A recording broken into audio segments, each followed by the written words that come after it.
te lance un défi. Réponds au défi. Dis au Seigneur, Seigneur, si tu es vivant, si c'est vrai tout ça, si tu peux faire quelque chose pour moi, si ce que ce pasteur dit, si ce que ce chrétien a témoigné, c'est vrai, est-ce que tu es capable? Eh bien, si tu es capable, parle-moi ce soir. Amen. Essaye de faire cette prière dans ton cœur et dire, Dieu, si c'est vrai tout ça, si tu es vivant, parle-moi ce soir. Montre-moi ma vie, montre-moi que tu me connais. J'ai un ami à moi en Irlande, je travaille en Irlande pour l'œuvre de Dieu. Et cet ami était un trafiquant d'armes, trafiquant de drogue. Dieu sauve tout le monde. Amen. C'est mon copain, un homme très dangereux. Cet homme certainement a tué des personnes. Un homme loin, loin dans la misère. Il vendait des armes dans le conflit entre l'Irlande du Nord et l'Irlande du Sud. Un homme très dangereux. Et puis un jour, il a fait une expérience avec Dieu. Je ne rentre pas dans les détails. Mais à un moment donné, il s'interrogeait. Est-ce que c'est vrai tout ça? Est-ce que tu es vivant, Dieu? Est-ce que tu as un plan pour moi? Écoutez-moi bien, il était tellement au bout du rouleau. Ses deux frères s'étaient suicidés. Si ce n'est pas trois, au moins deux. Et lui, il a eu cette idée diabolique. Il a pris une corde, il l'a mis dans son auto. Il était marié, père de famille. Il en avait marre. Est-ce que Dieu, c'est vrai tout ça? Est-ce que c'est pas des bêtises religieuses? Parce que c'est pas d'une religion qu'on a besoin. Je vous le dis de la part de Dieu, c'est vrai. C'est pas le christianisme qui va changer vos vies. Oui. C'est pas le catholicisme, ni le protestantisme. Écoutez, je vous dis la vérité. Ni l'islam, ni le bouddhisme. Une religion ne peut changer personne. Mais si Dieu est vivant, si Dieu existe, alors il est peut-être capable de faire quelque chose pour toi. Et mon copain s'est posé la question. Il a dit, Seigneur, j'en ai marre, mon frère est mort, mon autre frère est mort, on est des trafiquants, on est dans la misère, on a vendu des armes, on a tué des gens, son cœur le condamnait. Et mon copain, il a dit, Seigneur, si tu es vivant, il faut que tu me parles maintenant.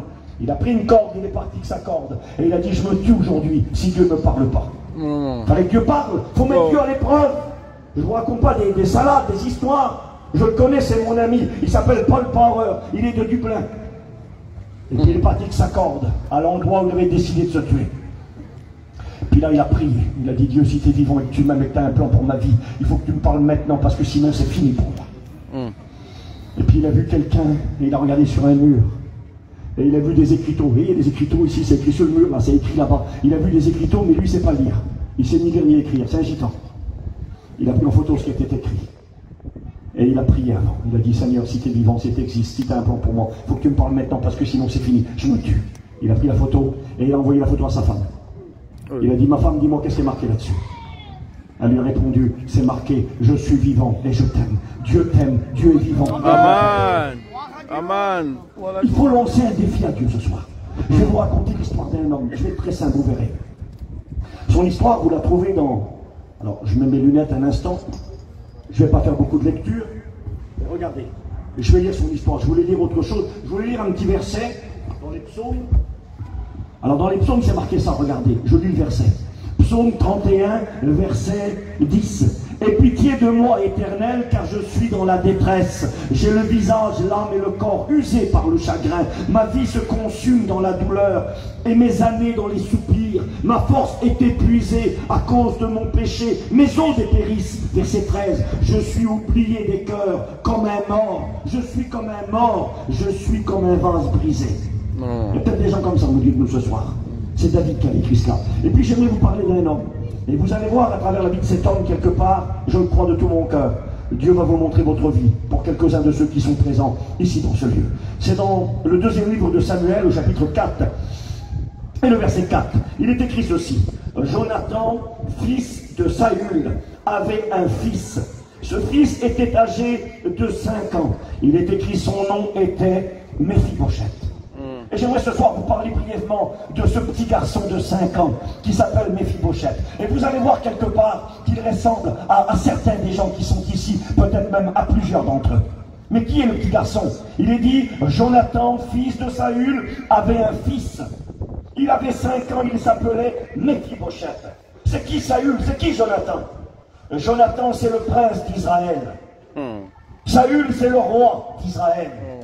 Ça veut dire que le petit bonhomme qui a 5 ans, c'est un prince lui aussi. Son père, Jonathan, la Bible parle de lui comme étant un homme bon. Écoutez bien, un homme gentil, un homme vaillant, c'était un homme de guerre, un soldat courageux. Mais c'était aussi un homme qui aimait Dieu. Et le petit bonhomme qui a 5 ans, il a un papa exceptionnel. Il a le papa que tout le monde voudrait avoir. Écoutez-moi, je vous ai dit que Dieu va vous parler, je le crois. Amen. Je crois que Dieu va vous montrer votre vie ce soir. Et peut-être que certains vont commencer déjà à se dire, alors Steve, tu t'es trompé d'adresse.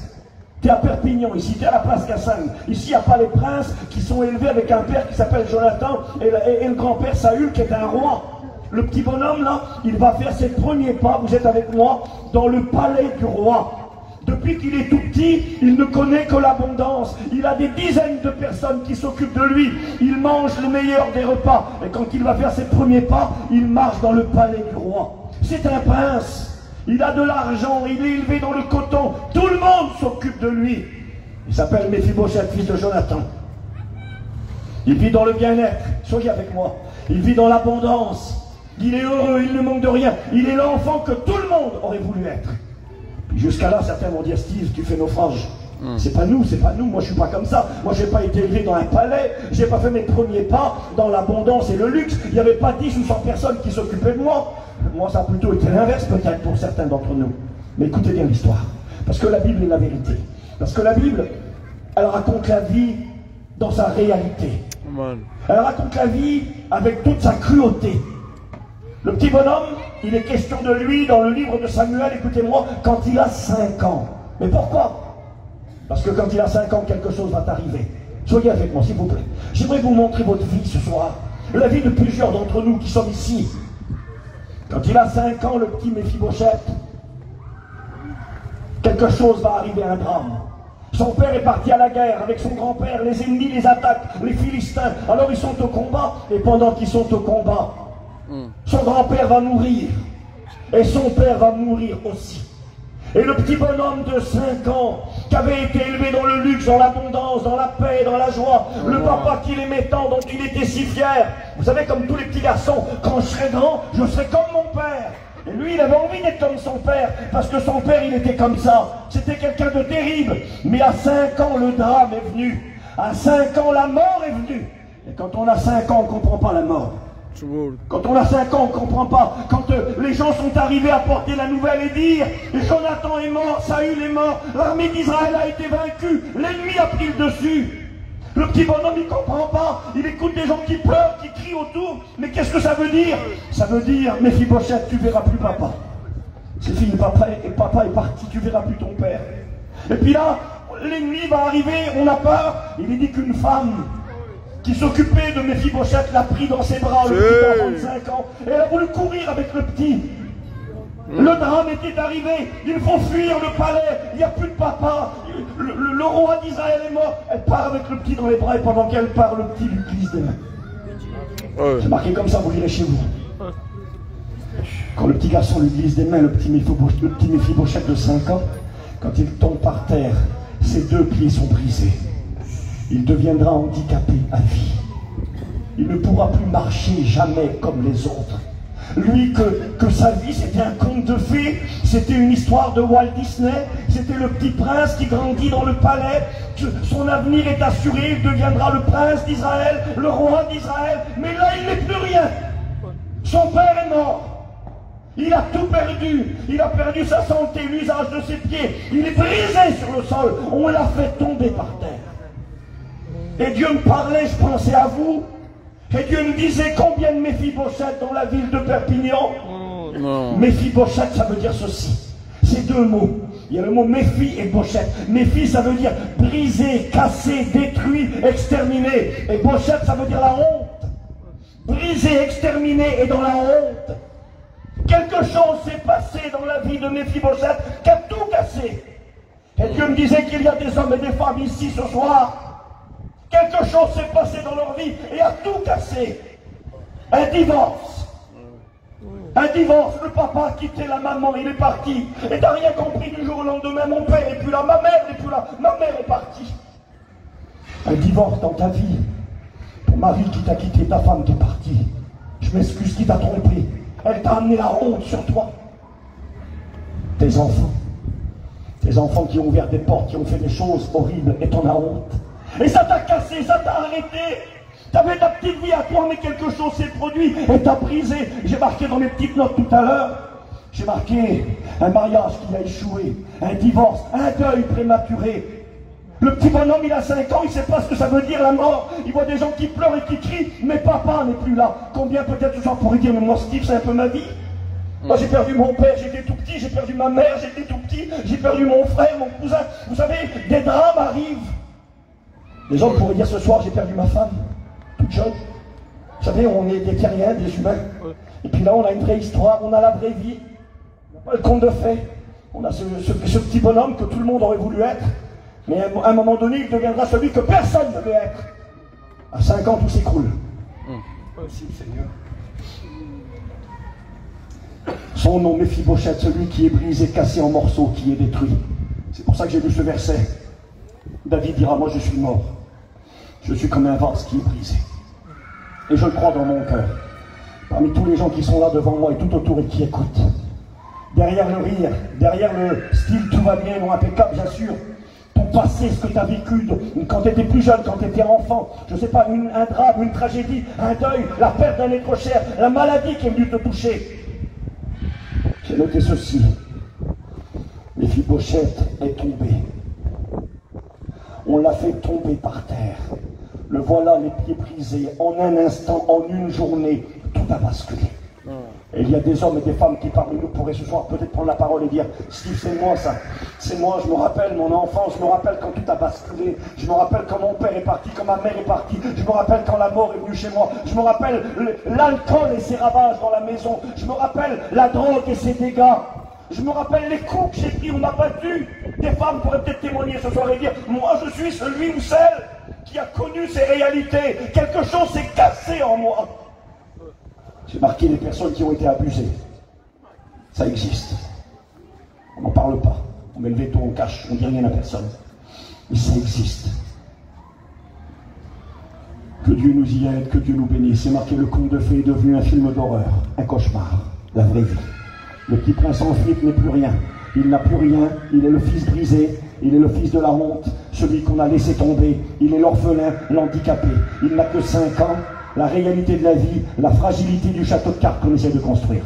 J'aimerais vous le rappeler de tout mon cœur. Écoutez s'il vous plaît, la vie que vous construisez, comme moi, c'est un château de cartes qui en 2 minutes s'écroule. J'ai perdu mon frère de 35 ans, un coup de téléphone, badaboum, il était par terre. Mon petit cousin de 21 ans, mon meilleur ami, il était avec moi quand on a fait les braquages, dealer de drogue. Un coup de téléphone, un business qui a mal tourné, on l'a retrouvé au pied d'un mur, il était mort, 21 ans. Je sais ce que c'est tout à coup, je sais ce que c'est la vraie vie. Méphibosheth, celui qui est brisé, qui est cassé, et qui avait pourtant un avenir extraordinaire, mais tout s'est écroulé en une journée, en un instant. Il a tout perdu. J'ai noté, il se sauvera dans le petit village perdu de Lodebar. Lodebar, ça veut dire là où il n'y a rien. Il est arrivé là où il n'y a rien. Son avenir, il n'en a plus. Si ce n'est la cicatrice à vie, son rejet, sa solitude et sa honte. J'ai marqué ceci, moi, sur ma petite feuille. Ça y est, on y est. Je commence à mieux te voir dans l'histoire de ce petit bonhomme-là. Au départ, c'était pas toi, le prince, qui marche dans le palais, mais le petit bonhomme où tout s'est écroulé un jour, où la catastrophe est arrivée, où le deuil est arrivé, où l'accident est arrivé, où l'épreuve est arrivée, où la misère est arrivée. Nous sommes ici devant la vraie vie, dure, sans pitié, qui ne fait de cadeau à personne et qui ne t'a pas épargné. J'ai marqué, toi aussi, quelque chose t'a cassé. Toi aussi, quelque chose s'est cassé en toi. Quelque chose a été brisé et te fait honte. J'ai marqué ton enfance, ton passé, tes actions, ta famille, ton mariage, tes enfants. Quelque chose où quelqu'un t'a brisé et t'a fait tomber. J'ai marqué un divorce, l'alcool, la drogue, la violence, les coups, les abus. Ton deuil, la perte d'un être cher. Tu es comme traumatisé, handicapé à vie. Est-ce que ça existe, ça? Non, ça existe? Je crois que si chacun prenait le temps d'expliquer sa petite vie, c'est même pourquoi j'ai pensé à mon copain Emmanuel aujourd'hui quand j'ai fait ce message, parce que vous avez bien compris que dans un témoignage de 10 minutes, on ne raconte pas toute sa vie. Emmanuel, je le connais très bien, on a resté ensemble des années ensemble en cellule, enfin des mois ensemble en cellule. Un jour, il est arrivé avec nous, dans la cellule. Il est venu un jour me voir dans ma cellule, il s'est caché dans un coin, parce qu'on n'avait pas le droit d'aller d'une cellule à l'autre. Et je me souviens de lui parler de l'amour de Dieu, de lui ouvrir la Bible, parler de Jésus pendant 3-4 minutes, et il pleurait comme un enfant. C'était pas le gars à pleurer, le monsieur. C'était un bagarreur, il avait été en Thaïlande à prendre la boxe thaï, c'était un garçon méchant. Et puis un bagarreur, c'est pas glorieux, c'est honteux. C'est moi qui le dis, c'est pas lui. Un garçon qui était très compliqué. Puis quand il était petit, Lui, excusez-moi ce que je vais dire, hein, je le dis, moi, c'est pas lui qui le dit. Il n'a pas grandi comme vous et comme moi. Moi, je viens de nulle part. Mon père, c'était un alcoolique. On était des gens dans la misère. J'étais un voleur tout jeune. Je conduisais sans permis à 14 ans. Et puis j'ai fini en prison, j'avais 18 ans, mon frère avait 17 ans. Donc j'ai un peu la vie de plein de gens du quartier ici. Et lui, il n'a pas grandi comme nous.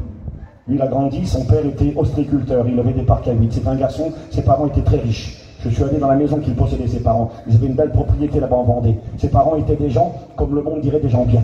Lui, il a été élevé dans une famille avec des gens bien. Ils avaient une moralité, ils étaient religieux, ils avaient de l'argent. Il était riche, c'était des gens très bien chez lui. Et puis la maladie est venue. Ton père est mort, Emmanuel, tout jeune.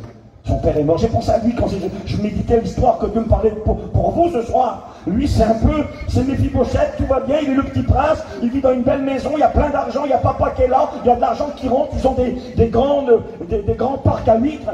Et puis le père est mort, la maladie est venue sur les huîtres, ils ont fait faillite, ils ont tout perdu, il est tombé dans le milieu de la drogue, il est devenu un délinquant, et la misère est venue, puis il a fini en tôle, et puis tout était détruit. Méphibosheth. Que Dieu nous bénisse, c'est pas grave, c'est rien ça. Vous savez, ça ne me dérange pas, moi je ne suis pas impressionné ici de personne. Moi je viens de la même vie. Et je sais que ce que Christ a fait pour moi, il va le faire pour eux aussi derrière.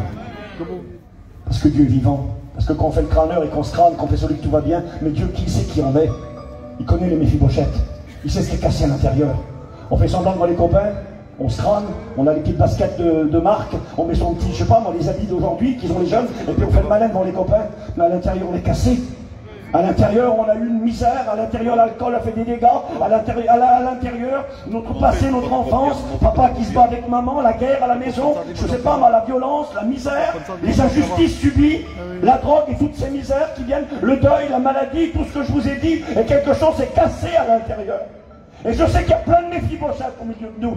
Qu'il y a plein d'hommes et de femmes qui, s'il fallait étaler leur vie, on verrait des vies cassées et brisées parce que la vie ne leur a pas fait de cadeau. Et si j'arrêtais le message là, ça c'est le plus triste de tous les messages. Mais il y a une bonne nouvelle dans ce message. Amen. Le petit Méphibosheth qui avait tout perdu, que tout était cassé. Dieu a un plan pour lui. Quand on lit la Bible, je vais essayer de lire, si je peux, dans la parole de Dieu. J'ai marqué, tu commences à te dire cette triste histoire, c'est un petit peu moi, à mon niveau, même si j'ai jamais été un prince, en vrai. Je ne sais pas moi comment vous appelez vos petits-enfants. Généralement, on a des mots gentils pour nos petits. Moi, j'ai mon petit garçon, là. Et moi, souvent, je l'appelle le petit prince. J'ai mon petit prince, lève-toi mon garçon, lève-toi mon bébé, mon petit prince. C'est mon petit prince, même si je ne suis pas un roi, moi. Eh bien, peut-être que tu as eu une vie au départ, que ça allait, mais quelque chose s'est produit, s'est cassé en toi. Puis j'ai noté ceci. Que Dieu soit béni et glorifié. Je regarde mes petites notes. J'ai marqué, restez là encore un tout petit peu, l'histoire n'est pas finie. Écoutez bien, restez encore un petit peu, l'histoire de Méphibosheth n'est pas finie.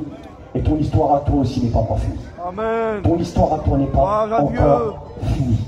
C'est marqué dans 2 Samuel, chapitre 9, on va essayer de lire, il fera comme on pourra.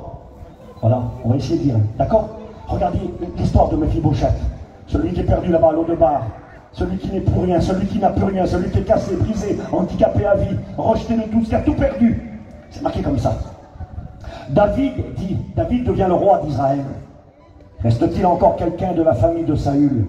Saül, c'était le grand-père du petit Méphibosheth. Reste-t-il encore quelqu'un de la maison de Saül pour que je lui fasse du bien à cause de Jonathan? Il y avait un serviteur de la maison de Saül qui s'appelait Tsiba. Et on le fit venir auprès de David. Le roi lui dit, es-tu Tsiba? Il dit, oui, c'est moi. Le roi lui dit, y a-t-il encore quelqu'un de la famille de Saül pour que je juge envers lui de la bonté de Dieu? Et Tsiba répondit au roi, oui, il y a encore le fils de Jonathan, celui qui est handicapé des 2 pieds. Il ne dit même pas son nom, il ne l'appelle pas Méphibosheth, il l'appelle celui qui est brisé, celui qui est cassé. Et peut-être que quand les gens parlent de toi, c'est comme ça qu'ils parlent de toi. Ils se rappellent de ton échec, ils se rappellent de ta misère, de la honte qui est venue chez toi et sur ta vie. Le roi lui dit, où est-il? Et Tsiba répondit au roi, il est dans la maison de Makir, fils d'Amiel, à Lo-Debar, c'est-à-dire là-bas dans le trou perdu, où tout le monde l'a oublié. Le roi David envoya chercher dans la maison de Makir, fils d'Amiel, il lui dit de venir. Et Méphibosheth, fils de Jonathan, je fais vite la lecture, fils de Saül, vint auprès de David. Il tomba sur sa face et se prosterna. Je pense qu'il avait peur. Pourquoi David m'appelle? David est devenu le roi. Mon grand-père voulait le tuer. Qu'est-ce qu'il va me faire? Il avait peur. Il se jette aux pieds de David. David lui dit, Méphibosheth. Il répondit, oui, qu'est-ce que tu veux, je suis ton serviteur. David lui dit, comme Dieu voudrait te dire ce soir, n'aie pas peur, je veux te faire du bien. À moins que c'est beau, n'aie pas peur, Méphibosheth, il avait peur. N'aie pas peur, je veux te faire du bien. À cause de Jonathan ton père, je te rendrai toutes les terres de Saül ton père, tu mangeras toujours à ma table. Il se prosterna devant David et dit, mais qui suis-je pour que tu me regardes? Je suis comme un chien mort, je suis rien. Et le roi appela son serviteur et lui dit, je donne au fils de ton maître tout ce qui appartenait au roi Saül. Saül était riche, je lui redonne tout. Je lui redonne le palais, je lui redonne l'abondance, je lui redonne des terres, je lui redonne des serviteurs, je lui donne tout. Tu travailleras pour lui, et lui, il mangera à ma table. Et il est écrit, Méphibosheth mangea à la table de David comme l'un des fils du roi. Méphibosheth habitait à Jérusalem, fini le debar, car il mangeait tous les jours à la table du roi. Il était boiteux des deux pieds. Cette histoire est là pour nous faire comprendre quelque chose. Nous avons un homme qui a tout perdu. Un homme qui est brisé, cassé, que la vie n'a pas épargné, qui avait pourtant bien commencé. Mais la réalité est celle-ci. Quelque chose était cassé, tout était fini, jusqu'au jour où le roi David, et dans cette histoire, je vais faire très vite, dans cette histoire, le roi David est là pour nous rappeler ce que Dieu veut faire pour chacun d'entre vous. David va dire, y a-t-il quelqu'un de la famille de Saül? Je veux lui faire du bien. Je veux lui manifester la bonté de Dieu, c'est-à-dire la grâce, ce que l'on ne mérite pas. Je veux lui faire du bien. On a dit, il y en a bien un là-bas. Celui qui est brisé, qui est cassé dans la honte, dans le trou perdu qu'est l'eau de bar. Il y en a un là-bas. Allez le chercher. Et quand il est venu, il s'est jeté aux pieds du roi. C'est comme ça qu'il faut faire ce soir. Vous voulez vous en sortir? Jetez-vous aux pieds du roi. Devant le roi, il a dit, je ne suis qu'un chien, je suis rien. David lui dit, ne dis pas, je suis un chien. Tu vas manger à ma table tous les jours. Je vais te restituer, je vais te rétablir, je vais te renouveler, je vais te donner, je vais t'accorder, je vais te relever, je vais te donner une vie nouvelle. Tout semblait fini, tout semblait perdu, mais j'ai des projets pour toi. Ce n'est pas fini. Et Dieu aimerait vous dire ce soir, au Méphibosheth que la vie n'a pas épargné, que le péché n'a pas épargné, il aimerait vous dire, ce n'est pas fini pour vous. J'ai encore un projet pour vous. Je veux t'inviter à ma table, dit le Seigneur. Je mangerai avec toi. C'est marqué dans Apocalypse 3, verset 20. Voici, je me tiens à la porte et je frappe. Si quelqu'un entend ma voix et ouvre la porte, j'entrerai chez lui, je souperai avec lui et il soupera avec moi. Il veut t'inviter à sa table. Tu peux t'approcher de Dieu, s'asseoir à la table de Dieu.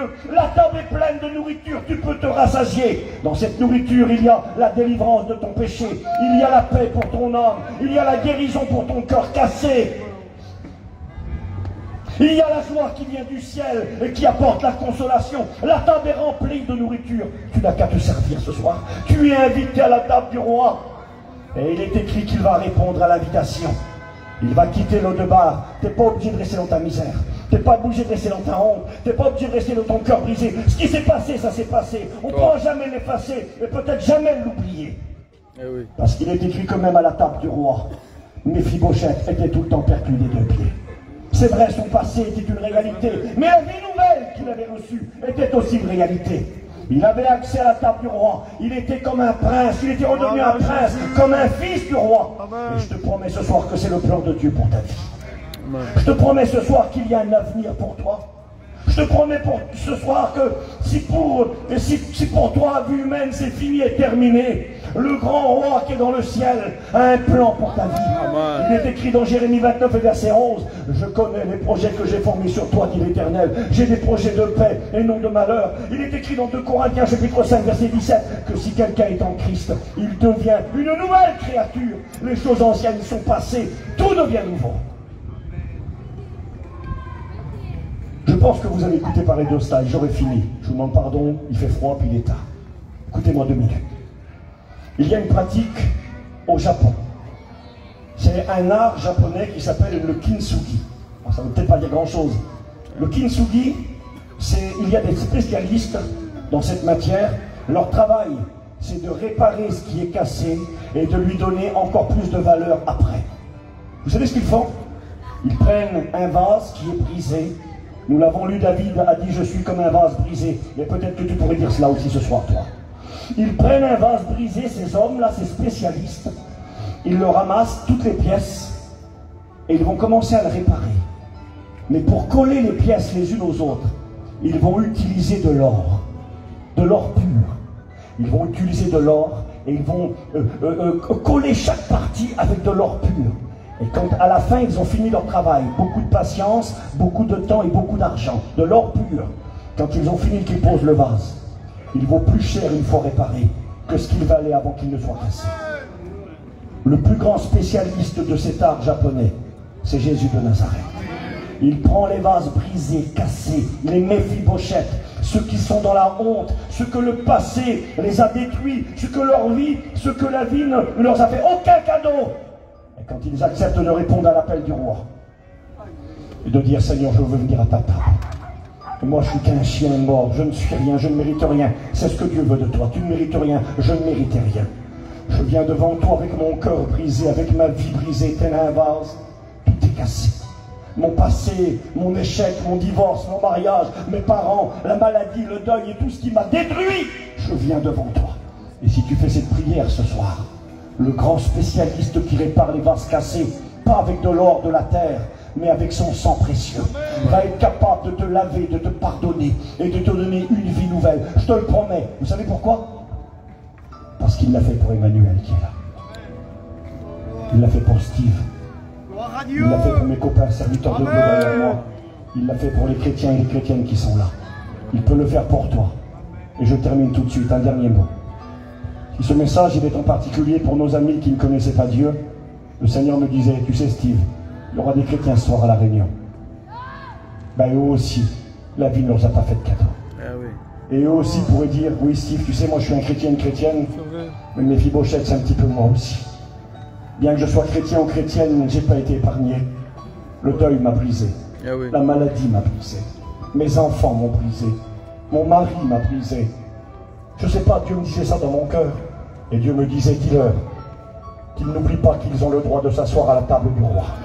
Qu'ils ont le droit d'être nourris, d'être rassasiés, d'être consolés, d'être fortifiés et d'être bénis. Eux aussi. Le Seigneur t'invite ce soir. On va baisser nos têtes, s'il vous plaît. Je vous remercie pour votre attention. J'appellerai les Méphibosheth au milieu de nous. Ceux qui ont été cassés, brisés, et qui vivent une honte peut-être sur leur vie.